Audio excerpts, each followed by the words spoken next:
In the last section, I showed you how to input the teacher information into the application. In this section, we'll go over how to input the student information, the attendance, grades, and other optional information. I have already logged into the application, and as you can see through the flipbook, I have 0 records. And I'm on the students tabs, and there are sub-tabs for students: attendance, grades, health, and notes. The thing we're going to be focusing on is probably main and the grades. All other information is optional: health and notes. So let's go ahead and create a new record, and the ID could be just about anything, but try to avoid spaces and funny looking characters. The admission date, usually the default when you're making new records, goes to today.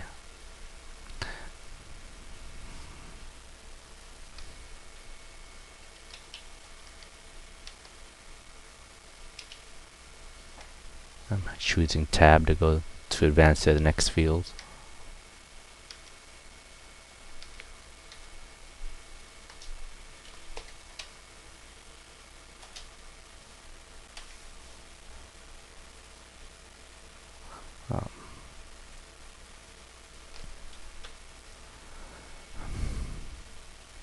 That's 19 is kind of too old. Let's make it a little bit younger. There. And reinsert the picture.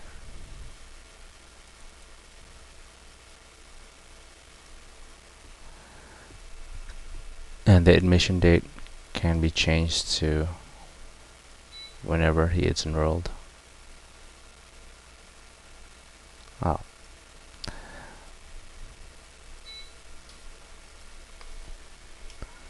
Sometimes it's quirky where it doesn't delete all the fields. You simply click erase that and choose another date. And now all the other fields here are optional. I'll go ahead and quickly fill in the information here. Once I get to the city, you notice how it has pre-filled cities already there. If you want to add a new city, click on edit, and let me go ahead and show you that now. And you have to manually put it in the city, and you put it in alphabetical order. For instance, and now that city should be there. And the same thing goes for state.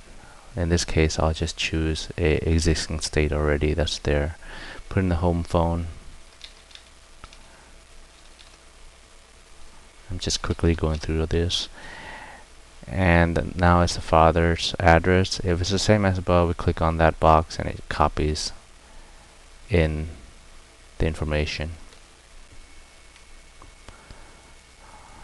Forgot the zip code here. If you uncheck the box, it'll take it away. If you check the box again, it'll put that information. Pretty simple. And the other info is also optional, so we pretty much create the basic information for one student, and we create additional students by clicking on new and repeating the same procedures. I'll go ahead and create 3 or 2 additional students to make a total of 3 students. I've gone ahead and created 3 additional or 3 students in total: Billy, Jessica, and Susan. These are all fictional characters. And you notice that when we click on new and create students, there's no button to hit save. We simply click on an empty space somewhere to save that record. And also I wanted to point out that the radio button here, active and inactive, by default when you make new records they will automatically be active. We can set them to be inactive for if the student is no longer in the school or somehow moved away or it's not active in that school again. I've moved to the attendance tabs. As you can see, here's main and here's attendance, and you notice the box above this line here, it remains the same. no matter what tab you go to, it'll be focused on that same record. So if you want to, if we go back to attendance, if you want to advance to the next students, we simply click on the flipbook, and any records underneath this line pertains to the top box or to Billy. Now all the records at the bottom here will pertain to Jessica, Susan, and so forth. So we'll go back to the first student, Billy, and we're under the attendance tab, so we make a new attendance by clicking on new line, and the school year is 2009, and these are the possible number of days the students is able to attend the school day. So the whole school day is 217, and this is again set in the control panel. So at the end of the school year or so, the total number of days is put into the month for January, February, and so forth, until eventually, if the student has a perfect record, it would be 217 out of 270, or whatever the case may be. I'll go ahead and pretend that Billy has perfect attendance and put in all the info. As you can see on the right hand side total, the total automatically adds up.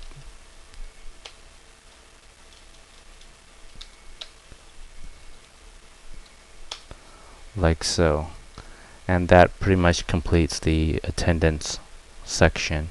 If we advance to the next student by clicking on the flipbook, you see Jessica has no attendance, and we would repeat the same procedure by clicking on the new line to put in her attendance record. Same here, Susan. So far we only added attendance for Billy. I'm going to go ahead and quickly add the attendance for the other students, Jessica. Click on new line. In this case for Jessica, looks like she has missed 5 days, and this kind of gives you the overall picture of how many days she missed. And at the bottom we can say what date. In this case, let's say January, she missed 2 days, so we choose a date in January, as you can see, and put in the reason, the note, and the days missed, and this will keep a record and make it more detailed on the number of days she has missed. And I've gone ahead and put in for the last student here, Susan, January and February, just to pretend that we've only finished the first 2 months of school, and I left the rest as blank. And of course, so far she's attended 34 possible days out of 217. The next thing that we need to do is put in the grades for the students. So if I've gone ahead and click on the grade sub tab underneath the students, and again the top section above this line here lists all the different students, and their records that relate to the students are underneath this line. So to have Billy enroll in a new class, we click on new class and choose, let's say he'll be in reading. So everything else gets automatically populated, and as you can see, the teacher that's instructing this class will be Sarah Jacobs. And if Billy is enrolled in more classes, we continue to do so by clicking on new class and putting in more classes. At this point, I'll leave him as only being enrolled in one class, and I'll do the same for Jessica. As we can see, there's no class yet, so we'll make her be enrolled in math, and the next person will make them enroll in science. So each student has their own, or enrolled in different classes. And this pretty much concludes how to enroll students into classes. And the other tab, health and notes, are pretty much all optional, but they follow the same procedures here. Anything under this line relates to this specific student, and you can go ahead and fill these in if they apply to you. But that concludes this section. In the next section, we'll go ahead and go in more details about the grades and putting in the grades for the students.